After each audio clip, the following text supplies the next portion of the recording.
ॐ गजाननाय नमः। ॐ गणाध्यक्षाय नमः। ॐ विघ्नराजाय नमः। ॐ विनायकाय नमः। ॐ द्वैमातुराय नमः। ॐ सुमुखाय नमः।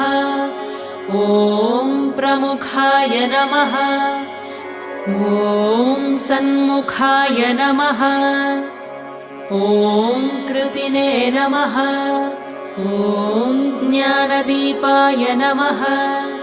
ॐ सुखनिधये नमः। ॐ सुराध्यक्षाय नमः। ॐ सुरारिभिदे नमः। ॐ महागणपतये नमः। ॐ मान्याय